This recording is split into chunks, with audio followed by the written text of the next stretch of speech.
Hello, this is Shmuel Moshe, and you are listening to the Weekly Parashahcast, a weekly Torah portion podcast where I read the weekly Torah portion and then provide my own interpretation of the text.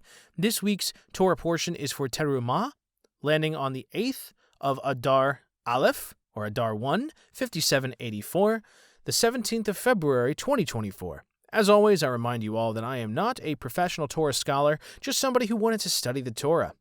You could follow along with the text this week, as always, at chabad.org, where I'll be reading the English. So with all that in mind, let's go ahead and get started with Parashat Terumah. Terumah means offering, by the way. Let's go ahead with the first portion. Exodus chapter 25, verse 1. The Lord spoke to Moses, saying, "Speak to the children of Israel, and have them take for me an offering. From every person whose heart inspires him to generosity you shall take my offering. And this is the offering that you shall take from them: gold, silver, and copper, blue, purple, and crimson wool, linen and goat hair, ram skins dyed red, tachash skins, and acacia wood, oil for lighting, spices for the anointing oil and for the incense, shoham stones and filling stones for the ephod and the choshen. And they shall make me a sanctuary, and I will dwell in their midst, according to all that I show you, the pattern of the Mishkan and the pattern of all its vessels, and so you shall do. They shall make an ark of acacia wood, 2.5 cubits in length, 1.5 cubits its width, and 1.5 cubits its height. And you shall overlay it with pure gold. From inside and from outside you shall overlay it. And you shall make upon it a golden crown all around. And you shall cast 4 golden rings for it. And you shall place them upon its 4 corners, 2 rings on its one side, and 2 rings on its other side. And you shall make poles of acacia wood, and you shall overlay them with gold. And you shall bring the poles into the rings on the sides of the ark to carry the ark with them. The poles of the ark shall be in the rings. They shall not be removed from it. And you shall place into the ark the testimony which I will give you." All right, that's the end of the first portion. So kind of breaking this down, this is the Ark of the Covenant that is being created, the holiest locations within the community of Israel, right? The Holy of Holies, all that, we're going to be built all around this, but this is explicitly a special location, a special sanctuary just for God that will be able to dwell among the people. And interestingly, first off, we're going to be seeing more of this, but Moses is being given the blueprint. He's being told the dimensions, he's being told how it should be made, and he's being told to bring this information to the people of Israel. Now, with that in mind, the sourcing of the resources, right? All the minerals and supplies and things like that, where are they sourcing them from? Verse 2, "Speak to the children of Israel and have them take for me an offering. From every person whose heart inspires him to generosity, you shall take my offering." So it's not go tax all the people. This is something that is entirely voluntary. An offering from every person whose heart inspires him to generosity. So I think that's very significant. This is an instance of the Lord's sanctuary being made not through taxation, but through the genuine charity and generosity of the people who want to see it made. And the requirements are very specific. So I can think of it like this. If you're somebody who contributed to these many different elements that need to go into this amazing sanctuary, that's a great, great honor.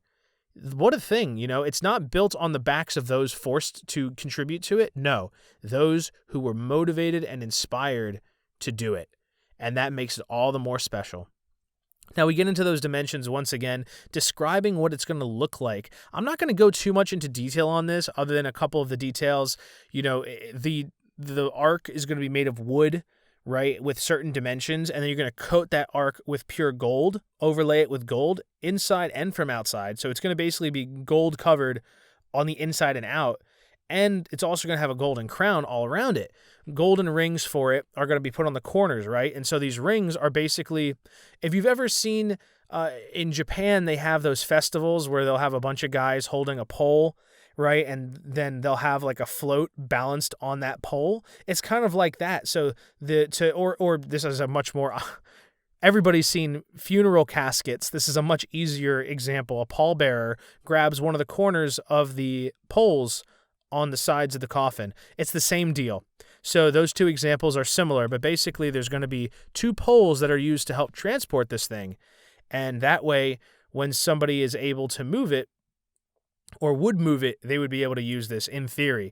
The pole shall be in the rings, so on each side, right, they're going to slide the pole into those rings, and they're going to be perfectly slotted, and then they're not going to be taken out. They will be placed into the ark, or rather the ark will have the testimony, which will be given to Moses. So they're going to put the testament itself inside of the ark. Now we move on to the second portion.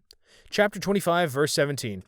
And you shall make an ark cover of pure gold, 2.5 cubits its length, and 1.5 cubits its width. And you shall make 2 golden cherubim. You shall make them of hammered work from the 2 ends of the ark cover, and make 1 cherub from the one end, and the other cherub from the other end. From the ark cover you shall make the cherubim on its 2 ends. The cherubim shall have their wings spread upwards, shielding the ark cover with their wings, with their faces toward one another, turned toward the ark. Cover shall be the faces of the cherubim. And you shall place the ark cover on the ark from above, and into the ark you shall place the testimony which I will give you. I will arrange my meetings with you there, and I will speak with you from atop the ark cover from between the 2 cherubim that are upon the ark of the testimony, all that I will command you unto the children of Israel. And you shall make a table of acacia wood, 2 cubits its length, 1 cubit its width, and 1.5 cubits its height. And you shall overlay it with pure gold, and you shall make for it a golden crown all around. And you shall make for it a frame a handbreadth wide all around, and you shall make a golden crown for its frame all around. And you shall make for it 4 golden rings, and you shall place the rings on the 4 corners that are on its 4 legs. The rings shall be opposite the frame as holders for the poles, with which to carry the table. And you shall make the poles of acacia wood, and you shall overlay them with gold, and the table shall be carried with them. And you shall make its forms, its spoons, its half-pipes, and its supports, with which it will be covered. Of pure gold you shall make them. And you shall place on the table showbread before me at all times. So, what is this all about? We're getting more details at the end of this, or now we've wrapped up the second portion. More details regarding what this physical creation will be. It's going to have a cover, and it's going to have 2 cherubim. What is a cherub? A cherub is sort of a heavenly being. The cherubs are, you can look up what a cherub looks like. There have been many renditions, but basically some people think of cherubs as being like Cupid, a little baby, but that's not necessarily the correct interpretation of what a cherub is.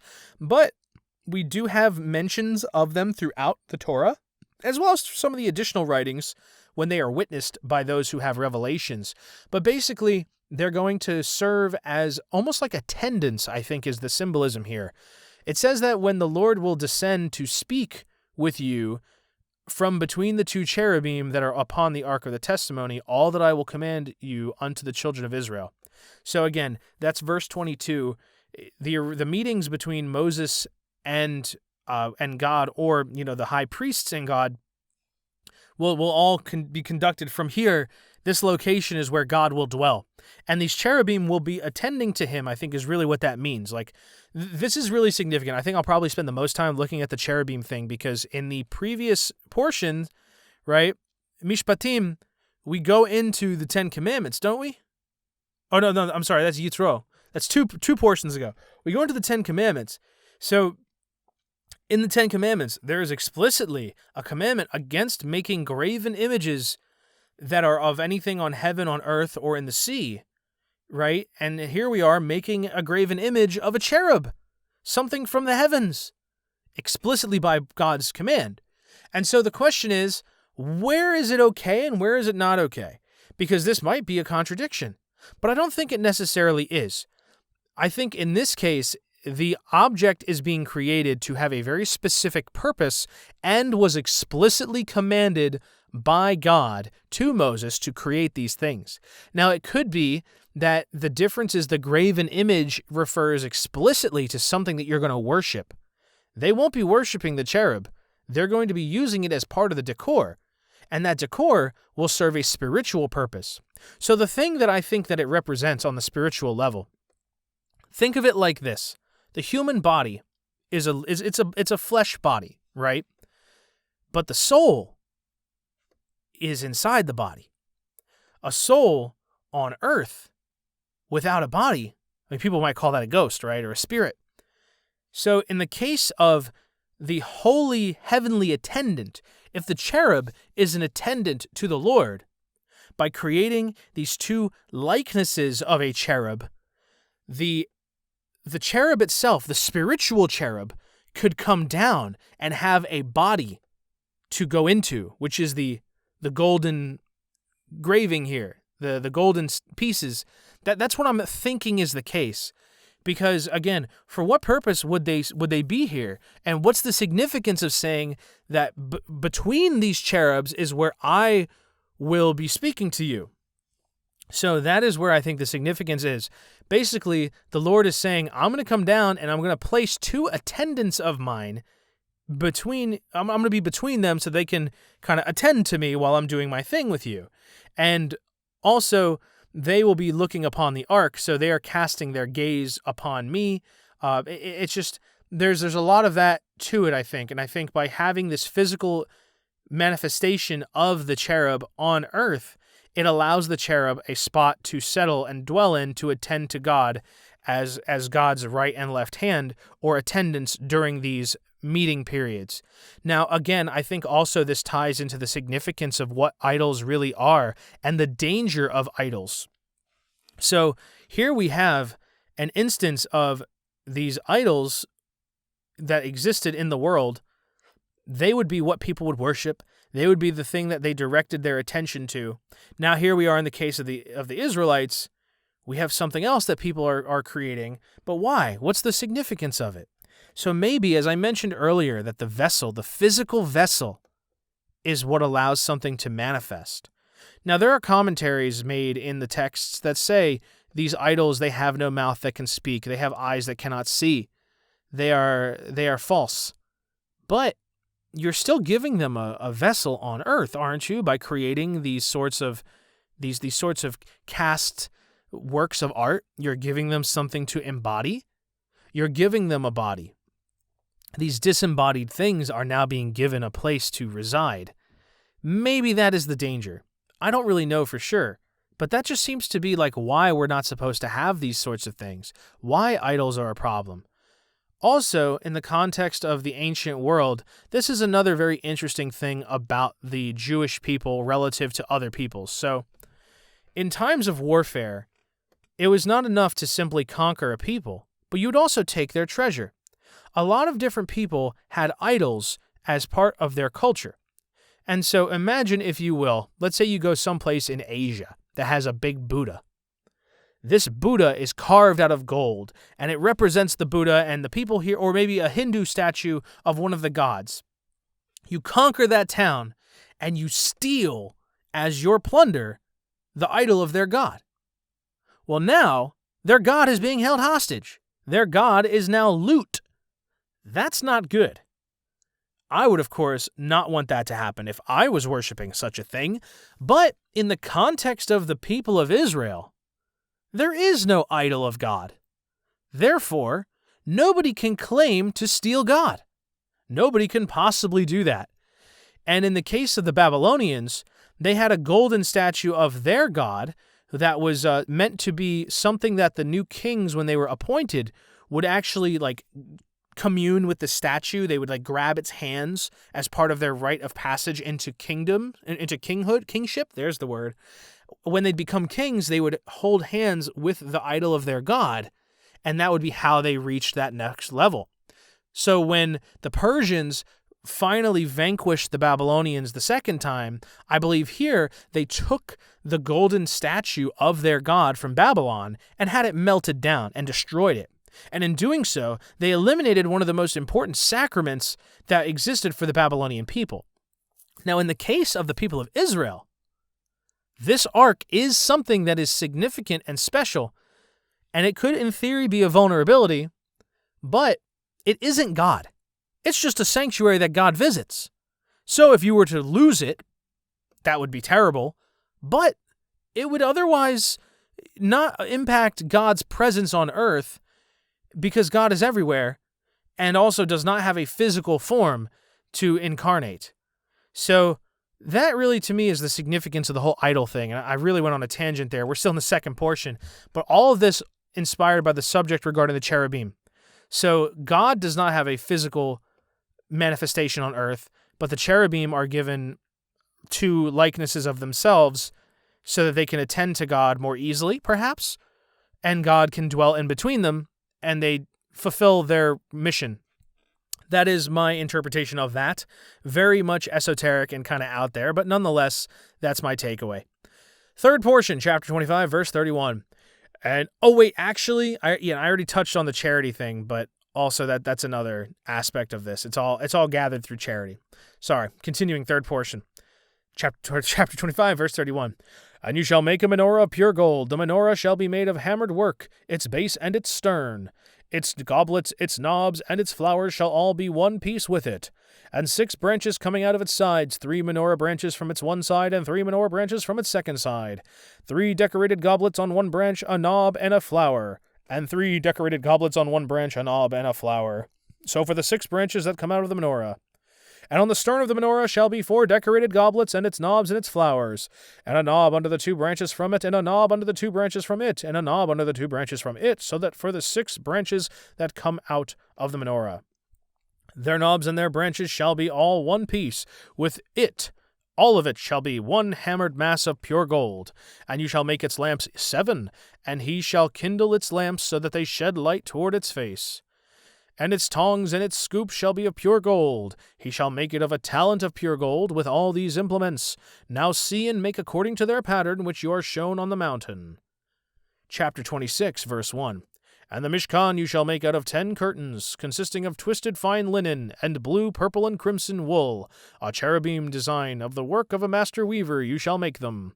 The length of 1 curtain shall be 28 cubits, and the width of 1 curtain shall be 4 cubits, the same measure for all the curtains. 5 of these curtains shall be joined to one another, and the other 5 curtains shall also be joined to one another. And you shall make loops of blue wool on the edge of 1 curtain that is at the edge of the first set, and so you shall do on the edge of the outermost curtain of the second set. You shall make 50 loops on the edge of 1 curtain, and you shall make 50 loops on the edge of the curtain in the second set. The loops shall correspond to one another. And you shall make 50 golden clasps, and you shall fasten the curtains to one another with the clasps. So shall the Mishkan become one. And then you shall make curtains of goat hair for a tent over the Mishkan.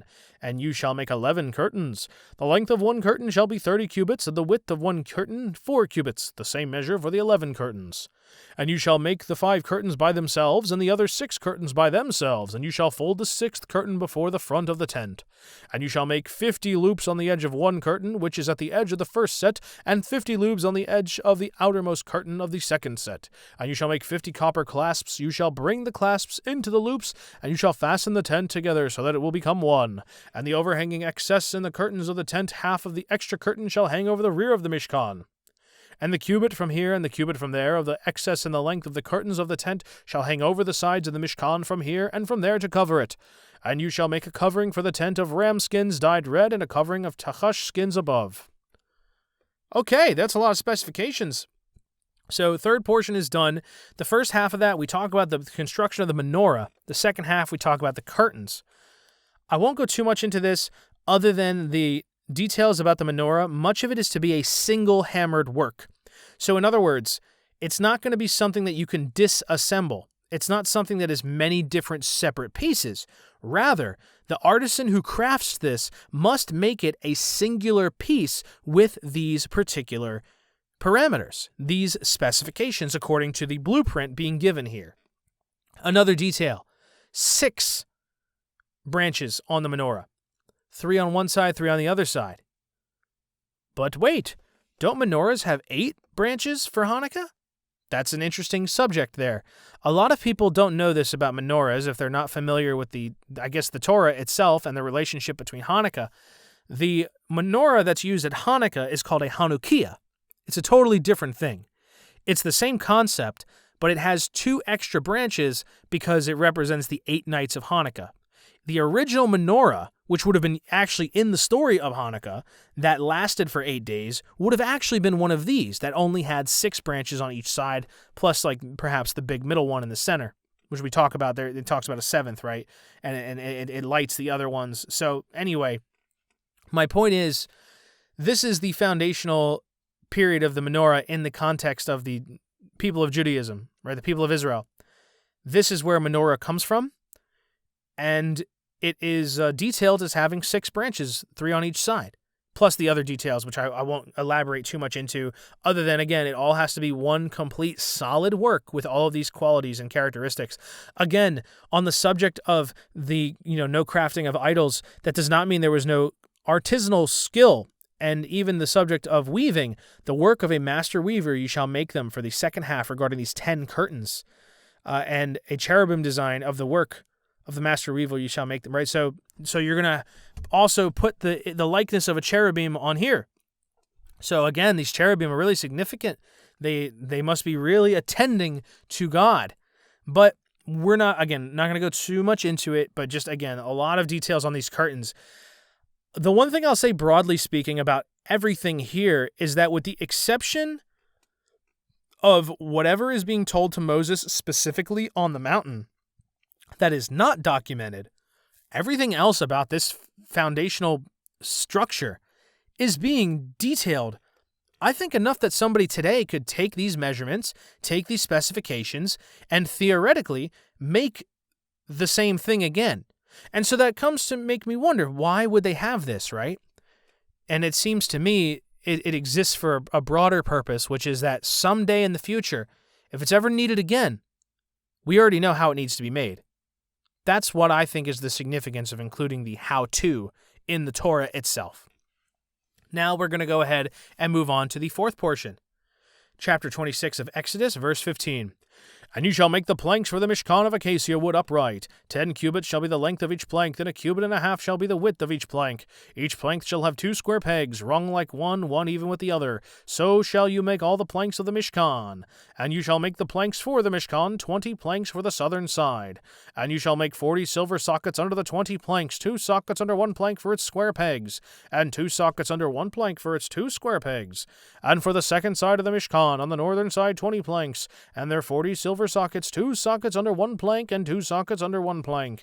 And for the western end of the Mishkan you shall make 6 planks, and you shall make 2 planks at the corners of the Mishkan at the end, and they shall be matched evenly from below, and together they shall match at its top, to be put into the one ring. So shall it be for both of them, they shall be for the 2 corners. And there shall be 8 planks, and their silver sockets, 16 sockets, 2 sockets under 1 plank, and 2 sockets under 1 plank. And you shall make bars of acacia wood, 5 for the planks of one side of the Mishkan, and 5 bars for the planks of the second side of the Mishkan, and 5 bars for the planks of the rear side of the Mishkan on the westward end. And the middle bar in the midst of the plank shall extend and penetrate from one end to the other end. And you shall overlay the planks with gold, and their rings you shall make of gold as holders for the bars, and you shall overlay the bars with gold. And you shall erect the Mishkan according to its proper manner, as you will have been shown on the mountain. So once again now, another section of how this thing is going to be built, this time focusing on the planks for the Mishkan. Once again, planks being covered in gold, the arrangement and the sizing of these things, it's very specific, and it describes everything. But again, there's one little note at the end. You shall make it as you will have been shown on the mountain. So again, this is going to be done. We're missing one piece. We have all the other details, but we're missing the specifics that are being shown to Moses on the mountain. So this requires Moses' involvement. He says, it's like if you're on the website you're on some kind of help website and you're asking, hey, how do I do this thing? And my computer's not working. How do I fix it? And, you list your problem and then somebody replies and says, oh, I know exactly how to fix this. I'll message you. And so here I am years later, I go on the website and I'm looking for the same problem. Like, oh, it looks like my computer's having the same issue. And I find somebody else who described it letter for letter, my problem. I read the responses, and what does the response say? I PM'd you the fix. I messaged you the solution. Well, now how am I supposed to get the solution? I'm not there. I don't have access to that guy's messages. So that seems to be kind of the same problem here. If somebody wanted to recreate the Mishkan, they're missing the details that are only given to Moses. They are missing access to Moses' personal inbox, and so they can't get the full, complete solution. You can only guesswork it, but obviously the specifics are so significant as you will have been shown on the mountain. Fifth portion, chapter 26, verse 31. And you shall make a dividing curtain of blue, purple, and crimson wool, and twisted fine linen, the work of a master weaver. He shall make it in a woven cherubim design. And you shall place it on 4 pillars of acacia wood, overlaid with gold. Their hooks shall be gold on 4 silver sockets.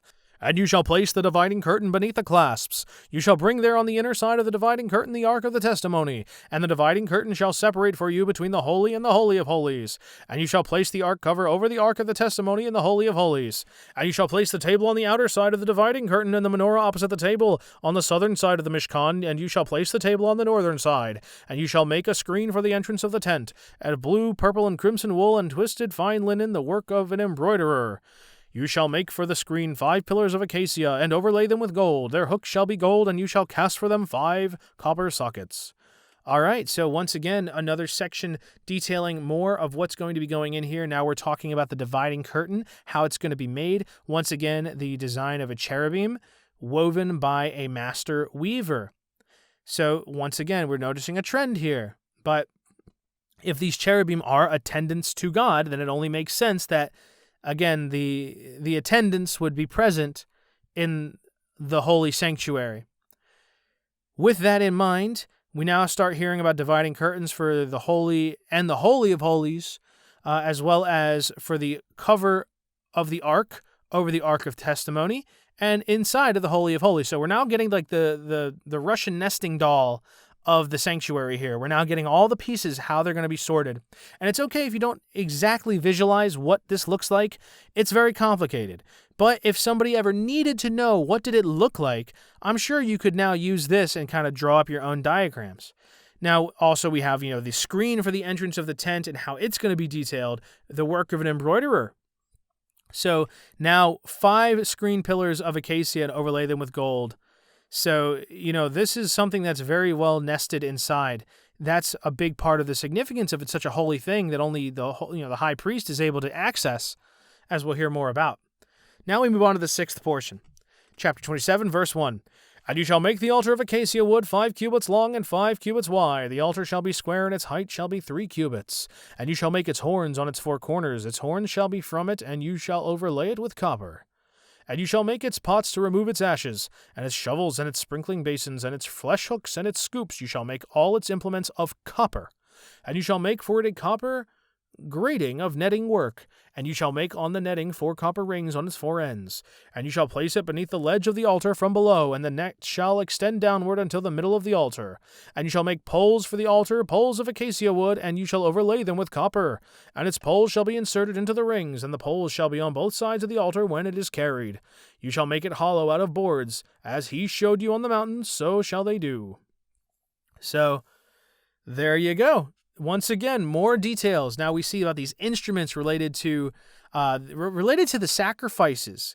Now we're talking about sprinkling basins, shovels, flesh hooks, scoops, all these made of copper.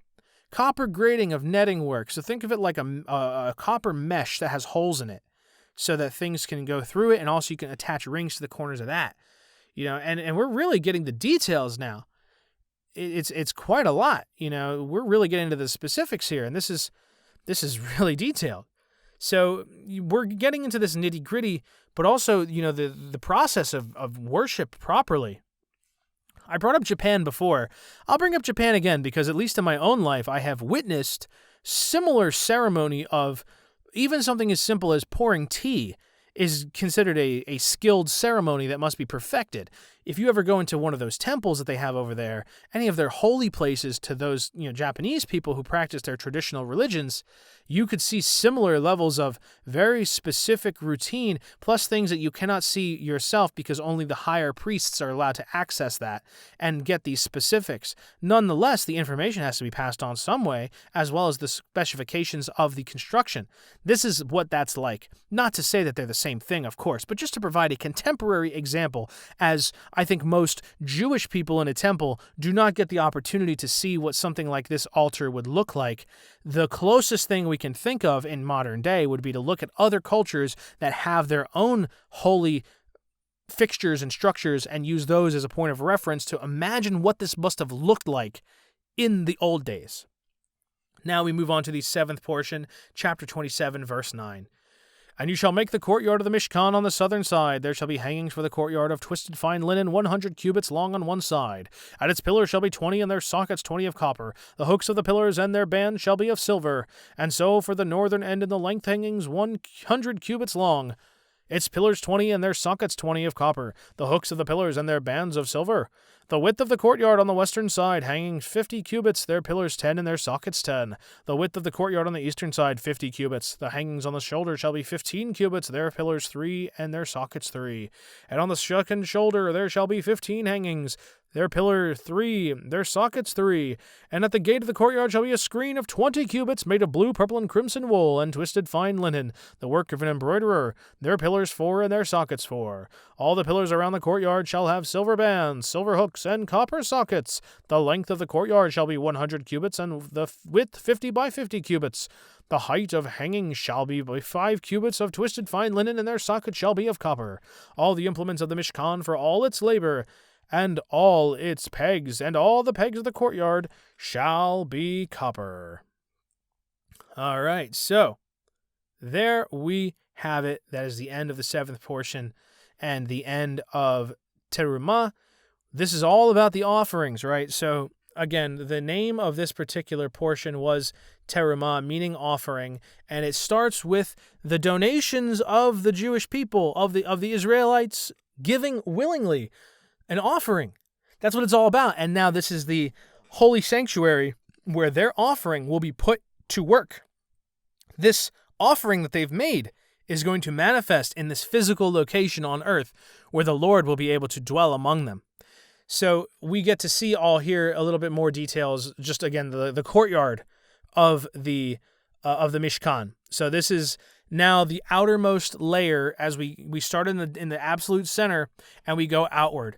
Now, another thing I'm not going to talk too much about the courtyard. We have its specifications as well as its, directionally what's on the south side, the east side, the west side. That's very significant. We see a lot of cardinal directions used here. And I think in the context of, again, the Far East, why not? Feng Shui. You heard of the idea of Feng Shui, maybe, where certain things have to be at certain directions of the room. So like this color on the north and this color on the east and this sort of furniture. And it creates a certain level of balance in the environment. That is quite possibly got some truth to it if we look at it from this context. Why are we being given these specifics of the south side shall look like this? Does that also mean that when it's been erected that it will be facing these specific directions? I think the answer is yes. I think that there is significance to those cardinal directions and that there is a spiritual value to cardinal directions that we do not necessarily know ourselves, but lies beyond the veil. So now hearing about the details of the courtyard, we can kind of wrap things up for this week. But once again, the offering of all the people who gave of their hearts, that is what was leading to the creation of this holy location. That is very interesting to me, very significant to me, but there you have it. That's it for this week's Weekly Torah portion.